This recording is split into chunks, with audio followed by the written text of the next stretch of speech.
Welcome to K-Catalog.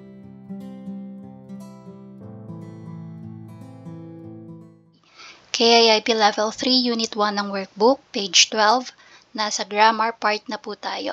So, quick review tayo nung grammar na go heso. Again, pwede mo siyang idugtong kay verb, pwede din kay adjective.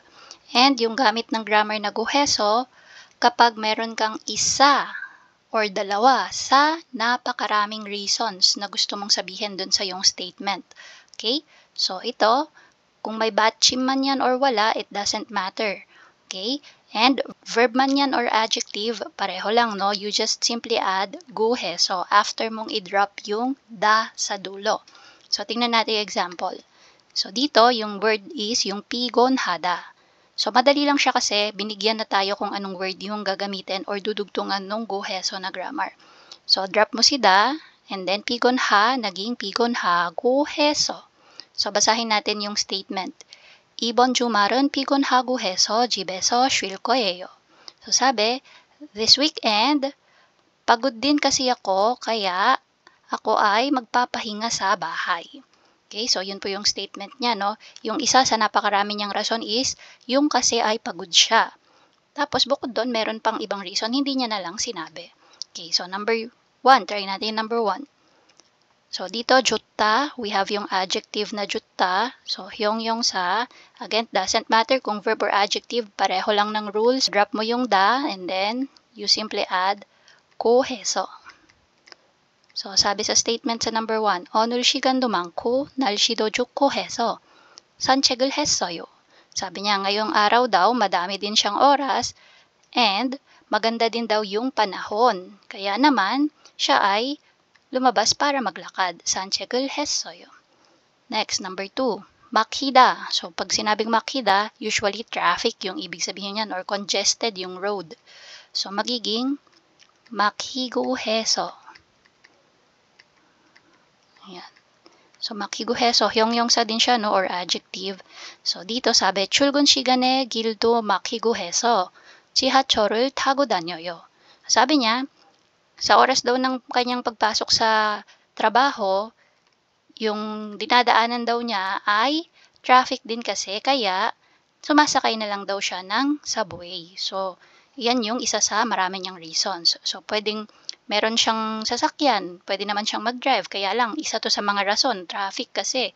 Kaya, instead na mag-drive, mag-subway na lang siya. Tapos, may iba pa siyang reason, again, no, pag isa or dalawa sa napakaraming reason. Okay, so number 3. 회사까지 거리도 blank, so yung dudugtungan natin is 멀다.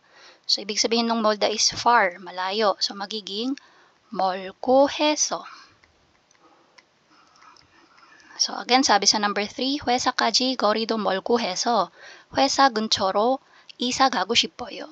Sabi niya, yung distance, so yung gori po dyan, ibig sabihin is yung distance or yung layo, no?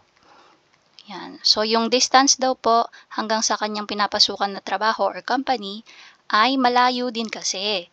Kaya gusto daw niya na lumipat ng tirahan na malapit sa company. Number 4. 쉬는 날에 집에만 있으니까 답답하다 magiging 답답하고 해서. 답답하고 해서. Yan, 산책을 다녀왔어요. Sabi niya, rest day niya, tapos since nasa bahay lang siya, so buong araw siguro nandun lang siya sa bahay, hindi siya lumalabas, ano yung na-feel niya? So, isa sa mga naging reason niya is siya ay suffocated, feeling suffocated siya, no? Dahil nasa bahay lang eh. Hindi ka naglalabas, parang you need some fresh air, kaya lang nasa bahay ka lang. So, tap-tap-hada. Tapos, anong ginawa niya? Siya ay naglakad-lakad. So, 산책을 다녀왔어요. Lumabas siya, tapos naglakad-lakad and bumalik na ng bahay. So, yan po yung item number 1 for grammar. And again, ito po yung application ng guheso na grammar. So, tingnan natin yung item number 2. So, dito yung instruction po, 관계 있는 것을 연결하고 문장을 완성하세요. So, i-match daw natin yung nasa left side, tsaka yung nandito sa right side. And then, i-complete daw yung statement or sentence. So, dito sa baba, no, after mo siyang i-match, isusulat mo lang as one sentence. Okay? So again, ito pa rin yung gamit ay guheso na grammar. So tingnan natin number 1, 마트보다 값도 싸고 가깝구해서. So sabi, compared sa mart. Okay, yung price daw ay mura na and malapit pa. Okay, so saan mo ba siya kino-compare? So usually kino-compare mo siya sa palengke, 'di ba? So try nating hanapin kung nasa dito sa right side 'yon. Number 1, 학교 근처로 이사 갈 계획이에요. Sabi, may plano daw no na lumipat sa malapit sa school. So walang connect. Number 2, kakai는 느낌이에요. Kakai, close. So yung feeling daw na nasa malapit lang. So again, wala pa ring connect, no? Number 3, 저는 시장에 자주 가요. Ayan, so possible to kasi sabi niya 시장. So, yung palengke, pwede niyang i-compare yung palengke at yung mart, tama? Sabi niya, madalas daw siyang magpunta sa palengke. Bakit? Kasi, so ano yung mga napakaraming reasons niya kung bakit? So, dalawa yung binanggit niya dito, mura yung price at saka malapit compared sa mart. So, ito po yung sagot natin for number 1. Yan, connect natin sa number 3 sa right side. Tapos dito, susulat mo lang talaga yung 저는 시장에 자주 가요. Para maging isang sentence sila. 저는 시장에 자주 가요. Hindi ko na po susulat lahat, no? Number 2 naman. So, change color tayo. Sabi sa number 2, 생활비도 많이 들고 해서. So, 생활비, ibig sabihin yung everyday na ano niya, no? Expenses. Yan. So, malaki daw or mataas yung daily expenses niya. Kaya naman, so, ano yung pwedeng isagot dyan? Try natin yung number 4. Hindi pa natin nabasa. 아르바이트를 하나 더 하려고 해요. So, I am planning to do another part-time. Okay, so possible, no? Kasi nga, since marami siyang expenses, so kailangan niya na magdagdag ng another income or source of income. So, number 2, ang sagot natin is yung number 4 sa right side. So, dito, 생활비도 많이 들고 해서 아르바이트를 하나 더 하려고 해요. So, ayan. Pagdudugtungin nyo lang talaga. Kahit na isusulit nyo na siya dito, dudugtong nyo lang din talaga. Wala kayong idadagdag. Okay, so number 3. Change color ulit tayo. 아이들 학교도 멀고 해서. Sabi, yung mga kids daw, yung kanilang school daw ay malayo din kasi. So, ayan, no? Dahil malayo yung school, malamang ito na yung sagot dyan. Yung plano na lumipat sa malapit sa eskwelahan. Okay, number 4. 고향 친구와, so dito yung number 3, again, ganun lang, no? 아이들 학교도 멀고 해서 학교 근처로 이사 갈 계획이에요. Number 4. So, yung natitira, yung 4 sa left side at yung number 2 sa right side. 바사hin 나텐.